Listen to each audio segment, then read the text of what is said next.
So here's a real quick video of my two tortoises, Indy the leopard tortoise and August the sulcata tortoise. They are right now in the garage, and I'll do a real quick, it's kind of dark out here, but this is their cool weather, wintertime, fall enclosure. I have a pen out in the backyard that I keep them in during the warmer parts of the month or the year. I've had Indy since July 5th, the day after Independence Day. There's the name. 2010. I believe Indy is a female. I've had August since August of 2011. And I'm not sure what sex August is. August has stayed extremely small and is growing. I don't know if she is stunted.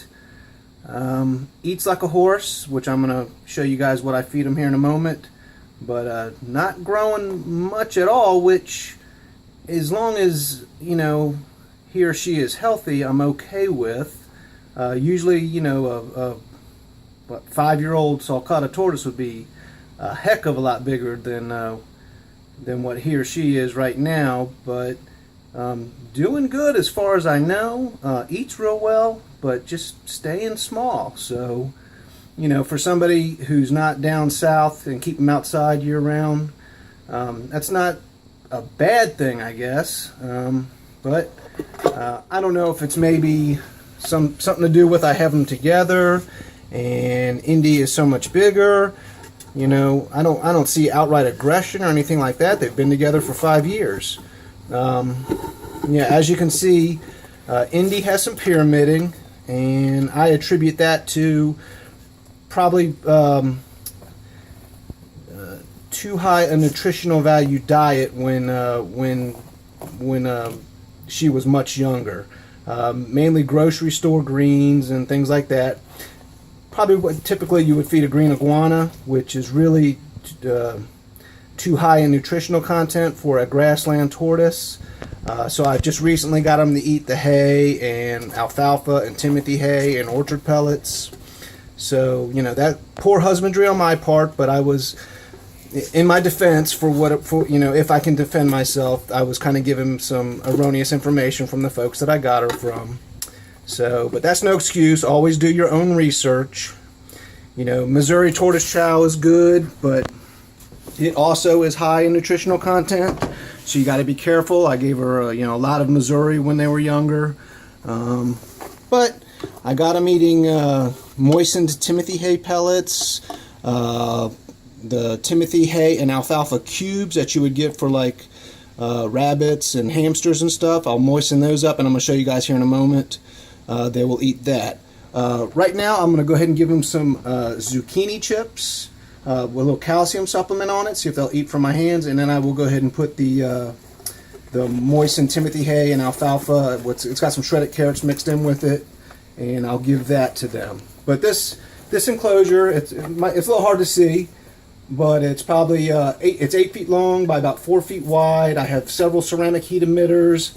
I have a T5 high output ZooMed 10.0 bulb for UVB, just a typical heat lamp, but all these other domes are ceramic heat emitters. There's a ZooMed heat pad, the large size one. So the goal is just to keep them warm and comfortable. I do let them out on my kitchen floor occasionally, especially during the coldest, you know, parts of the year. February, they'll spend a lot of time in the house, in my kitchen. I'll blockade off the kitchen. They get big, they go to the bathroom, and it is large and it smells, so, you know, keeping them in there on the kitchen floor, it's linoleum, it's easy to clean up, but obviously my wife is not a huge fan of that. So anyways, I'm taking this video on my Samsung cell phone. Hopefully it comes out okay, but let me go ahead and feed them some zucchini chips.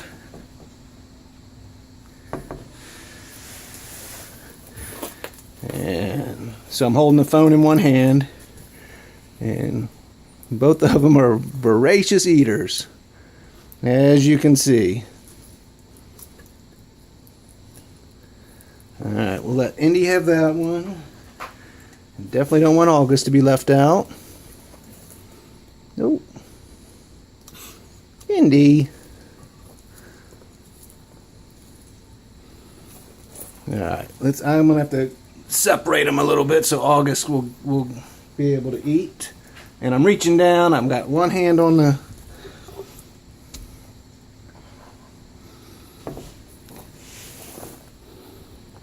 There we go. There you go, big August. You get some. Hurry up before Indy's a pig. A little calcium powder, little zucchini chip.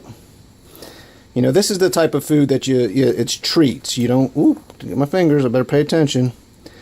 This is not a staple diet for them. It's just a treat. You certainly don't want to feed it to them all the time. They are a grassland species, so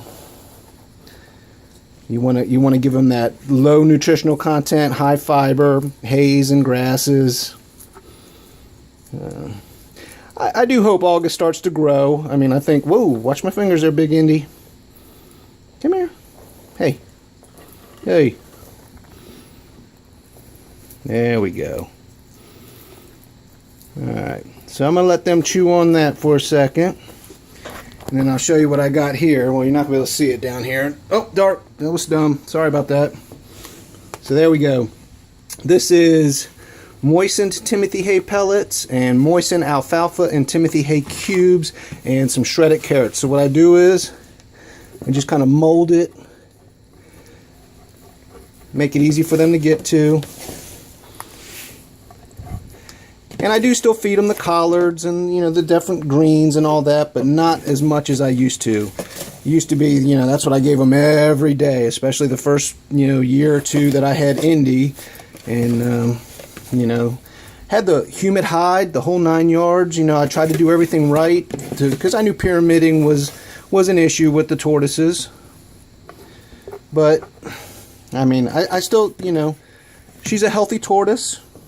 She's doing real good, but I just think on my part it was the diet. It was a poor diet when she was younger, and obviously that is 100% my fault for not doing my research, but trying to correct that now. I don't plan on breeding them or anything like that. These are purely pets that, you know, hopefully one day my son will want to have, and if I am lucky enough to have grandkids, you know, that's the goal with these guys. I've always wanted tortoises, but so I was in my, you know, I was 40 when I first got Indy, so, you know, telling you guys my age, but there Indy is eating the grassland, the pellets and the alfalfa, which is awesome. Took a while to wean them over to that. It is not the most, they want the grocery store stuff. They want the produce. But if you have them, you know, if you got tortoises, get them to eat the high fiber, low nutritional content stuff, because it is much better for them. But anyways, I want to shout out to all my friends, all my subscribers who might be down in the southern, southeast part of the country. Hurricane Matthew, I'm in Virginia. We're going to feel some of it tonight and into tomorrow. A little bit of rain, a little bit of wind, but nothing like South Florida, Georgia, the Carolinas. So for all you guys down there, I hope you fared well. You know, I hope everything went okay with you. I know there's a lot of power out down in Florida, 400,000 folks the last time I saw. That's horrible. But, you know, you can't mess with hurricanes. Hurricanes are no joke. Luckily, here in Hampton Roads, the last really bad one was in 2003, Hurricane Isabel. And where I lived then at the time, we lost power for about 10 days. I just got back in the marine aquarium hobby back then, and I lost everything because I did not have a generator. So, needless to say, I have a generator now. But where I live currently, I'm still, you know, still in the same city, but in a different neighborhood. So we don't lose power quite as frequently as we did way back in 2003. But so I just want to show you guys Indy in August. I don't do a whole lot of YouTube videos on them.